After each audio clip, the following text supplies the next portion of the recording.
Hello, once again, I'm Rocky Brooks with Caldwell UNC Health Care, Director of Marketing and Public Relations.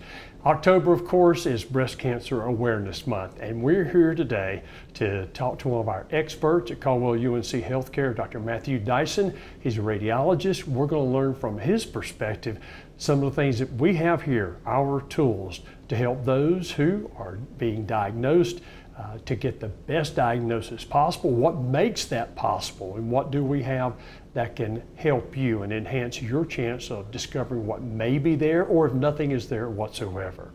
So I've got this, our protective tool, and Dr. Dyson does as well. We're going to separate that social separation of more than 6 feet. He's going to take the chair here, and I'm going to ask him questions off air.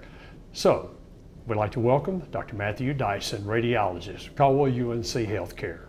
During the very first part of the pandemic, when there was a essential shutdown of non-essential medicine and screening studies, we had a significant drop in the number of women being screened for breast cancer. And that was during the first probably 2 months of the COVID pandemic. And since then, we've seen some return to screening, but we still haven't seen a return to the numbers that we usually see, particularly this time of year during Breast Cancer Awareness Month. Do you feel that the numbers are out there perhaps to justify people coming in, though, even in this COVID situation?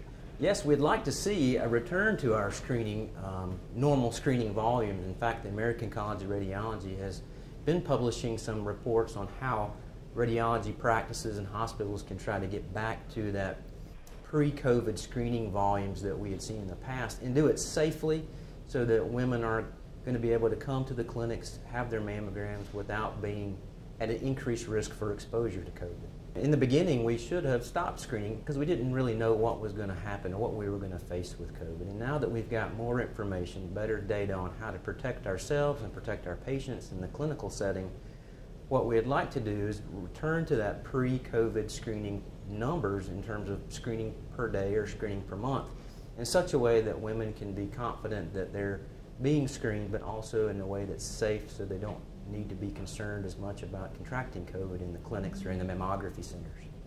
Okay. Screening versus diagnostic mammogram. Can you explain the difference of the two? And is one in the end a little bit or a lot better than another? Well, they're quite different. So the screening mammogram is when a woman goes to the clinic, has her screening study, and then goes home. And then we as radiologists will typically read those within the next few days and interpret them. A diagnostic mammogram is then when there's something on the screening mammogram that catches our eye that we feel like needs to be further evaluated. Then those women will come back and we will do either additional mammogram views or potentially ultrasound evaluations of the breast to try to answer the question or the concern that's on the screening mammogram. The women will get their results that same day and often meet with the radiologist to discuss the results of their mammograms and their ultrasound studies. And a lot of times there are benign findings, so those concerns on the screening mammogram may resolve, or we may find an issue that answers the question that's not a breast cancer. But then other times those diagnostic mammograms will then lead to a finding that's of concern that we may decide to do a biopsy of. And we'll discuss those results with the patient and what to expect following that at the time of a diagnostic mammogram. Here at UNC Caldwell, the diagnostic mammograms are done at the hospital, as where our screening mammograms are typically done off-site at the Laurel Park Women's Health Center. The diagnostic mammograms are very similar to the screening mammograms in the overall process, but oftentimes we'll position the breast differently, use a smaller compression paddle, or do magnified images which make the finding of concern larger and easier for us to see. So those are specialized views that we then look at the area of concern that we identify on the screening mammogram, or if a woman has an area of concern she can feel or her physicians feel in the breast, we will pay close attention to those areas on the diagnostic mammograms. And then after the images are obtained, we read them as the patient is here in the hospital or in the clinic, and then discuss the results with them before they go home, and hope to solve the issue or solve the problem, whether it's a clinical problem based on physical exam or whether it's a problem that had arisen out of the findings of the screening mammogram. We have standard technology here, and the ability to provide those results is more based on the scheduling. So they come and we have a scheduled time for them to be here. We know they're coming. We plan on that time to be dedicated to that patient so that once those images are obtained, then we'll also be able to give them the results that, of those imaging studies that same day. Okay. Breast ultrasound, how does it fit into the diagnosis? Breast ultrasound is very important, particularly now that we have 3D mammography and we've been doing 3D screening images. Oftentimes the 3D mammograms can be so specific that we can jump straight to an ultrasound. For example, if a 3D mammogram demonstrates a mass in the breast, in the past we've had done on 2D mammograms additional mammogram images to confirm that that mass was there. The 3D mammograms oftentimes are very specific and we can confidently diagnose that there's a mass in the breast and then go straight to ultrasound imaging, which will save the patient an additional study that probably doesn't add much to their diagnosis and treatment. And the ultrasound will then give us more details about the finding on the mammogram and help us decide if it's something that's benign, such as a cyst, or something that should be biopsied, such as a suspicious mass.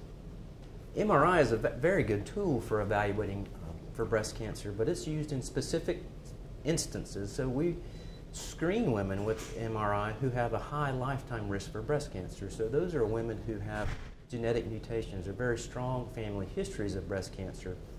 If a woman's lifetime risk for breast cancer is 20% or higher, the American College of Radiology and several other medical societies suggest that those women supplement their screening mammograms with annual screening breast MRI. So we have the ability and do screening breast MRIs here at UNC Caldwell. The other use for the other use for breast MRI is for problem solving. So women with new diagnosis of breast cancer oftentimes will have MRI prior to their treatment to help better understand the extent of disease and to further screen or more sensitively screen the opposite breast, because we do find that in some women who are diagnosed with breast cancer, we may find additional cancers that aren't visible on mammography with breast MRI. All right, the difference between 3D and 2D, we have the capability of both here. That's right. What makes a determination whether someone uses that or whether you recommend a 3D over a 2D? We know that 3D mammograms are better in women, well, for women who have dense breasts, 3D mammograms have been shown to find more breast cancers at a smaller stage. So for women who have dense breast tissue, which just means that there's more glandular tissue than fatty tissue in the breast, we are pretty confident that the 3D mammograms are better for them. It's probably also better for women with less dense or fatty breasts, and those studies are ongoing now with large numbers of women, and the research continues to determine how much better 3D mammography is than in screening mammography. But in those situations, we know it's better. And it's been proven to find more cancers when they are smaller, which oftentimes results in a better outcome for the patient. And we also know that 3D mammography reduces the number of callbacks on screening mammograms. So it reduces the number of diagnostic mammograms that then might turn out to be normal, hopefully reducing the risk for women to have anxiety over their studies as well. Talk about breast biopsy in radiology. Breast biopsies are fairly straightforward, and we generate a lot of anxiety when we recommend a breast biopsy, but they're very well tolerated. And we do we do image-guided needle biopsies, either using x-rays or mammograms to guide a needle into the breast to the area of concern, or we'll use ultrasound to be able to do the same thing by finding the abnormality and guiding a needle into that area of concern. The primary goal for us is to get an answer of what the issue is with a biopsy, but we're also very cognizant of the anxiety that the needle biopsy causes, and we do a very good job of alleviating pain by doing a lot of local anesthesia, and most women at the end of the biopsy will say, "That's not as bad as I anticipated." It's hard to convince someone ahead of time that it's going to be okay, but most of the time women are surprised at how relatively painless the biopsies are. We do the biopsies here at the UNC Hospital in the radiology department, and typically a biopsy can be performed within a week of our recommendation, And usually 2 to 3 business days later, we're able to give them a pathology result so that they're not waiting for long periods of time to know what the answer is to the questions of concern that the breast imaging raises. Resulting after breast biopsy is, typically it's a 2 to 3 day wait for our pathologists to be able to evaluate that tissue. They have to do their special stains, prepare the slides, and our pathologists are fantastic, and they get those reports back to us quickly, and they come not only to the radiologist, but usually also to the patient's primary physician.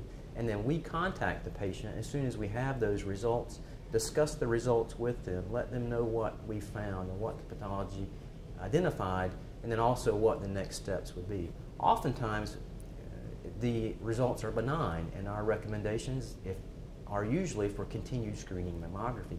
If we do find anything that's of concern or a breast cancer diagnosis is made based on the pathology result, then we, in conjunction with the patient's primary physicians, help to get them to all the right follow-up physicians, usually a breast surgeon and oncologists. Dr. Matthew Dyson, radiologist at Caldwell UNC Health Care, thank you for taking the time to share with us, educate us. We appreciate it. Happy to be here, and thank you for inviting me.